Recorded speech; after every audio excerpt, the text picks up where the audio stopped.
Oke, assalamualaikum warahmatullahi wabarakatuh. Thanks banget buat teman-teman yang udah klik video ini. Sebelum kita bicara lebih lanjut, alangkah lebih baiknya kita berkenalan dulu. Let me introduce myself. Perkenalkan, my name is Ilda Cita Suci. My name is Ilda. You can call me Ilda. Only Ilda. It's easy. And then I'm study in University Muhammadiyah of Nrekang. My major in English Education Department. And then today I want to talk you. Hari ini aku akan sharing sama kalian four things about research. 4 hal tentang penelitian. Number one, definition of research. So definition of research, definisi dari penelitian. Number two, ways to get knowledge, bagaimana mendapatkan pengetahuan. Terus number three, scientific methods, metode penelitian, metode ilmiah. Dan yang ketiga, and the last one,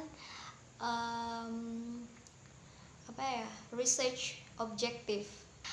So yeah, without any further ado, get started. Ini tuh terdapat dua pendapat para ilmuwan tentang pengertian dari penelitian itu sendiri. Yang pertama itu dari Ibnu yang mengatakan bahwa penelitian merupakan suatu kegiatan ilmiah untuk mendapatkan pengetahuan yang benar tentang masalah. Nah, dari penelitian itu kita mendapatkan pengetahuan tentang fakta, konsep, generalisasi, dan teori yang memudahkan manusia untuk memahami fenomena dan memecahkan masalahnya. Di samping memecahkan satu masalah, penelitian juga bisa dilakukan karena kita benar-benar ingin tahu terhadap sesuatu. So, the conclusion of statement bahwa penelitian merupakan suatu kegiatan ilmiah untuk mendapatkan pengetahuan yang benar tentang suatu masalah dengan mengikuti langkah-langkah metode penelitian. That's it. And the next, ways to get knowledge, bagaimana mendapatkan pengetahuan. Itu menurut Ibnu. Nah, menurut Surya Sumantri, penelitian merupakan pencerminan secara konkret kegiatan ilmu dalam memproses pengetahuannya.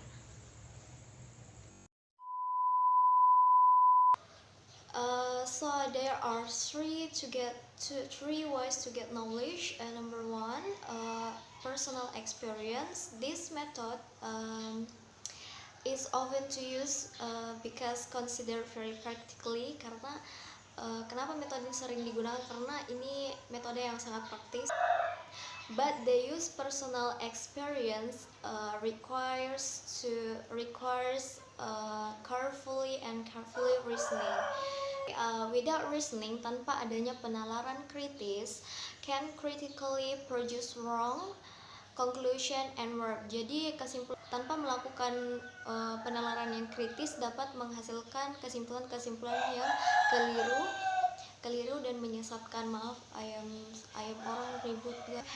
Two of higher knowledge which is more reliable. Untuk memperoleh pengetahuan lebih dapat diandalkan.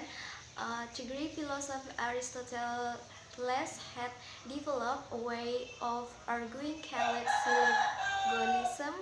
Jadi filsuf Yunani yang bernama Aristoteles telah mengembangkan suatu cara berargumentasi yang disebut syllogism. Researching deductive atau penalaran deduktif, which can be used to test the validity of a conclusion. Jadi yang dapat dipakai untuk menguji validasi suatu kesimpulan. Example, all living will die. Itu adalah major premise, yang artinya dimana semua makhluk hidup akan mati. Nah, minor premise-nya itu humans are living things. Jadi manusia adalah makhluk hidup. Terus yang terakhir adalah all human will die, yaitu kesimpulannya adalah semua manusia akan mati. Jadi di sini terdapat 3 unsur. Yang pertama itu ada major premise, ada minor premise, dan ada major premise, ada minor premise, terus conclusionnya kayak gitu. So scientific methods, there are criteria and steps. And criteria for scientific methods, number 1, based on fact atau berdasarkan fakta, fresh from bias atau bebas dari prasangka atau bias. Terus using the principle of analysis, menggunakan prinsip-prinsip analisis. Terus using hypothesis atau menggunakan hipotesis. Use objective measures,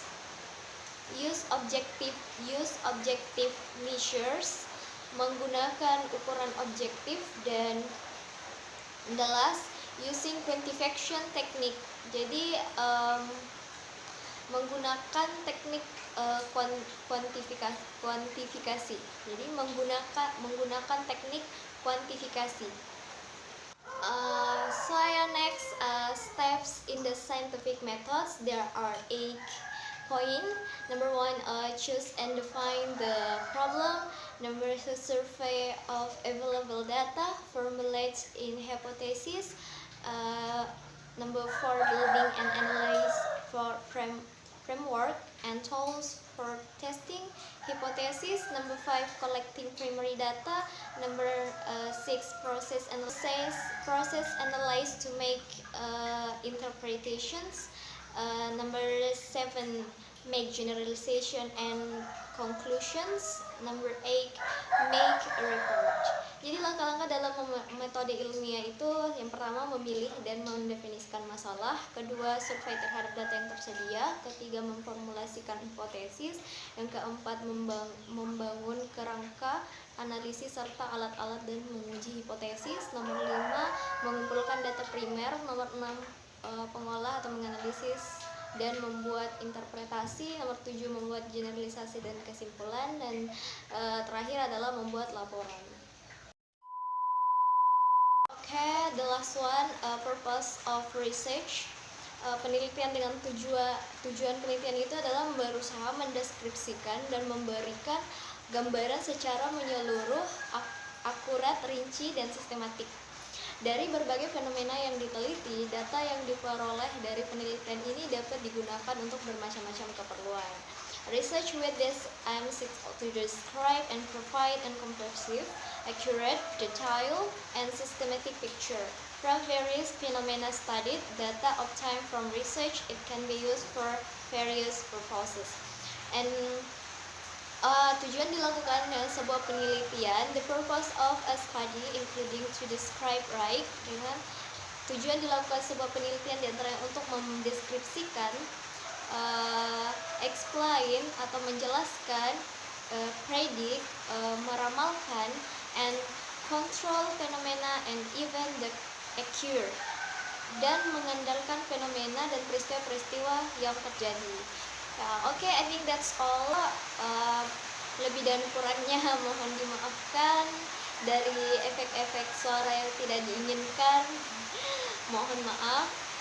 Dan penjelasan yang misal kurang jelas juga, bisa di komen aja nanti di bawah. Oke, thanks for watching. Jangan lupa subscribe, thumbs up, and comment below. Thank you. I end billahi fisabilillah fastabiqul khairat.